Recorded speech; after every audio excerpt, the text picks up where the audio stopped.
আপনি একবার ভেবে দেখুন, যখন পৃথিবীতে ইন্টারনেট বলে কিছু ছিল না, তখন কিভাবে মানুষ স্যাটেলাইটের মাধ্যমে পৃথিবীর ছবি তুলেছিল। পৃথিবীর প্রথম ছবি তোলা উপগ্রহের নাম এক্সপ্লোরার 6। এটি 14 আগস্ট 1959 সালে মার্কিন যুক্তরাষ্ট্র কর্তৃক উৎক্ষেপণ করা হয়েছিল এবং এটি পৃথিবীর কক্ষপথে স্থাপিত প্রথম উপগ্রহ যা পৃথিবীর ছবি ধারণ করতে সক্ষম হয়েছিল। আপনি এখন স্ক্রিনে যে ছবিটি দেখছেন সেটি এক্সপ্লোরার 6 এর মাধ্যমে তোলা ছবি। এক্সপ্লোরার 6 যা S2 নামেও পরিচিত, এটি পৃথিবীর মেঘের আবরণের ছবি তোলার জন্য একটি স্ক্যানিং ডিভাইস পরীক্ষা করেছিল এবং এটি টেলিভিশন ট্রান্সমিটার পদ্ধতির মাধ্যমে ছবিগুলি পৃথিবীতে পাঠিয়েছিল। এক্সপ্লোরার 6 একটি ছোট্ট গোলাকার উপগ্রহ ছিল যা 1959 সালের 7 আগস্ট উৎক্ষেপণ করা হয়েছিল। এক্সপ্লোরার 6 এর ক্যামেরায় তোলা ছবিগুলি একটি নির্দিষ্ট পদ্ধতির মাধ্যমে টেলিভিশন সিগন্যালে রূপান্তরিত করে পৃথিবীতে প্রেরণ করা হয়েছিল। এই ছবিগুলি সরাসরি পৃথিবীতে তাৎক্ষণিক সম্প্রচারের জন্য ডিজাইন করা হয়নি, বরং ডেটা সংগ্রহ করে পরে বিশ্লেষণের জন্য পাঠানো হয়েছিল। এক্সপ্লোরার 6 এর লক্ষ্য ছিল বিভিন্ন শক্তির আটকে পড়া বিকিরণ, মহাজাগতিক রশ্মি, ভূচৌম্বকত্ব এবং উপরের বায়ুমণ্ডলের রেডিও প্রচার নিয়ে গবেষণা করা এবং মেঘের আবরণের ছবি তোলার জন্য একটি স্ক্যানিং ডিভাইস পরীক্ষা করা। এক্সপ্লোরার 6 এর থেকেও ভিন্নধর্মী একটি স্যাটেলাইট ছিল ল্যান্ডসেট 1। আজকের ভিডিওটি তৈরি করা হয়েছে মূলত ল্যান্ডসেট 1 সম্পর্কে। এই ভিডিওটি দেখলে আপনি বুঝতে পারবেন কিভাবে ওই সময়ে মানুষ কৃত্রিম উপগ্রহের মাধ্যমে পৃথিবীতে ভূমি পরীক্ষা করেছিল এবং সেগুলোকে টেলিভিশন ট্রান্সমিটারের মাধ্যমে পৃথিবীতে পাঠিয়েছিল। ল্যান্ডসেট 1 ছিল পৃথিবীর সম্পদ পর্যবেক্ষণ করার জন্য ডিজাইন করা প্রথম স্যাটেলাইট। এটি 23 জুলাই 1972 সালে যুক্তরাষ্ট্রের ক্যালিফোর্নিয়ার ভ্যাদেনবার্গ এয়ারফোর্স বেস থেকে উৎক্ষেপণ করা হয়েছিল। এটি নাসা এবং ইউনাইটেড স্টেট জিওলজিক্যাল সার্ভে এর একটি যৌথ প্রকল্প ছিল। ল্যান্ডসেট 1 এর মূল লক্ষ্য ছিল মহাকাশ থেকে পৃথিবীর সম্পদ এবং পরিবেশের উপর নজর রাখা।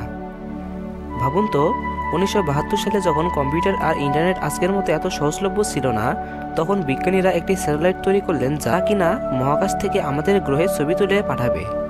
এটা সত্যি এক অভাবনীয় ব্যাপার ছিল। যাই হোক, মূল ভিডিওতে ফিরে আসি। ল্যান্ডসেট 1কে ডিজাইন করা হয়েছিল বিশেষ কিছু সেন্সর দিয়ে। এর প্রধান দুটি সেন্সর ছিল মাল্টিস্পেকট্রাল স্ক্যানার এবং ভিডিও রিটার্ন বিম। স্ক্যানার অর্থাৎ MSS এবং ভিডিও রিটার্ন বিম অর্থাৎ RBV। এই সেন্সরগুলো বিভিন্ন তরঙ্গদৈর্ঘ্যের আলোকরশ্মি ব্যবহার করে পৃথিবীর পৃষ্ঠের তথ্য সংগ্রহ করত। MSS সেন্সরটি সবুজ, লাল এবং দুটি ইনফ্রারেড তরঙ্গদৈর্ঘ্য তথ্য সংগ্রহ করত। অন্যদিকে RBV বা ভিডিও রিটার্ন বিম ক্যামেরা দৃশ্যমান এবং নিকট ইনফ্রারেড আলোতে উচ্চ রেজলিউশনের ছবি তুলত। ল্যান্ডসেট 1 উৎক্ষেপণের আগে বিজ্ঞানীরা বিমান থেকে পৃথিবীর ছবি তুলতেন, কিন্তু বিমান একটি নির্দিষ্ট সময় একটি ছোট অঞ্চলের ছবি তুলতে পারত। কিন্তু ল্যান্ডসেট 1 এর সূর্য সমন্বয়কারী কক্ষপথের কারণে এটি নিয়মিতভাবে এবং একই রকম আলোয় পৃথিবীর বিশাল এলাকা পর্যবেক্ষণ করতে পারত। এর ফলে বিজ্ঞানীরা প্রথমবারের মতো আমাদের গ্রহের একটি সামগ্রিক চিত্র পেয়েছিল, যেটি দেখতে এরকম। এই উপগ্রহ থেকে পাঠানো ছবিগুলো কৃষি, বন, পানি সম্পদ, ভূতত্ত্ব এবং পরিবেশবিদ্যা সহ বিভিন্ন ক্ষেত্রে নতুন দিগন্ত উন্মোচন করেছিল। কৃষি বিজ্ঞানীরা শস্যের স্বাস্থ্য পর্যবেক্ষণ করতে, সম্ভাব্য ফলন অনুমান করতে এবং রোগবালাই শনাক্ত করতে এই ডেটা ব্যবহার করতেন। বন বিজ্ঞানীরা বনের আয়তন, বন উজাড়ের হার এবং বনাঞ্চলে অগ্নিকাণ্ডের প্রভাব মূল্যায়ন করতেন। পানি সম্পদ ব্যবস্থাপনার ক্ষেত্রে নদী, হ্রদ এবং জলাশয়ের পরিবর্তন পর্যবেক্ষণ করা যেত। এমনকি খনিজ সম্পদ অনুসন্ধানেও ল্যান্ডসেট 1 গুরুত্বপূর্ণ ভূমিকা রেখেছিল। প্রাকৃতিক দুর্যোগের সময় ল্যান্ডসেট 1 এর তোলা ছবিগুলি ত্রাণ কার্যক্রম পরিচালনা এবং ক্ষয়ক্ষতির পরিমাণ নির্ধারণে অত্যন্ত সহায়ক ছিল। বন্যা, খরা বা ঘূর্ণিঝড়ের পর ক্ষতিগ্রস্ত এলাকা চিহ্নিত করতে এবং দ্রুত সাহায্য পৌঁছাতে এই ডেটা অমূল্য ভূমিকা রাখত।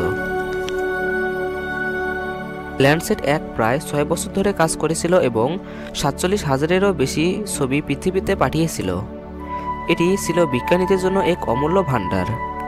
মজার ব্যাপার হলো ল্যান্ডসেট 1-এর ডেটা প্রাথমিকভাবে টেপের মাধ্যমে সংরক্ষণ করা হতো এবং সেই সময়ের প্রযুক্তির সীমাবদ্ধতার কারণে ডেটা প্রক্রিয়াকরণ বেশ কঠিন ছিল। তবে সেসব বাধা পেরিয়েই বিজ্ঞানীরা ল্যান্ডসেট 1 এর ডেটাকে কাজে লাগিয়েছেন এবং আমাদের পৃথিবীকে আরও ভালোভাবে বুঝতে সাহায্য করেছেন। ল্যান্ডসেট 1 5 বছর 5 মাস এবং 14 দিন সক্রিয় ছিল, অর্থাৎ এটি 23 জুলাই 1972 সালে লঞ্চ করা হয়েছিল এবং 6 জানুয়ারি 1978 সালে এই মিশনের সমাপ্তি ঘটে। ল্যান্ডসেট 1 হয়তো আজ আর সক্রিয় নেই, কিন্তু এর অবদান চিরস্মরণীয়। এটি প্রমাণ করেছে যে মহাকাশ থেকে পৃথিবী পর্যবেক্ষণ আমাদের গ্রহ সম্পর্কে জানার এবং এর সম্পদ ব্যবস্থাপনার একটি শক্তিশালী হাতিয়ার হতে পারে। ল্যান্ডসেট 1 শুধু একটি স্যাটেলাইট ছিল না, এটি ছিল মানবজাতির কৌতূহল এবং উদ্ভাবনী চিন্তাভাবনার প্রতীক। ক্যান্সার কীভাবে মানুষের শরীরে আক্রমণ করে, এর প্রতিকার কী, সূর্যের আলো কীভাবে মানুষের শরীরে ক্যান্সার রোগ সৃষ্টি করে এবং কিভাবে ভবিষ্যতের ক্যান্সার রোগের চিকিৎসা করা হবে তা জানতে এই ভিডিওটি দেখুন। ভিডিওর লিঙ্ক ডেসক্রিপশনে দেওয়া থাকবে। ভিডিওটি ভালো লাগলে লাইক, কমেন্ট এবং সাবস্ক্রাইব করুন এবং রূপায়ত হাসান চ্যানেলের সাথে যুক্ত থাকুন। ধন্যবাদ।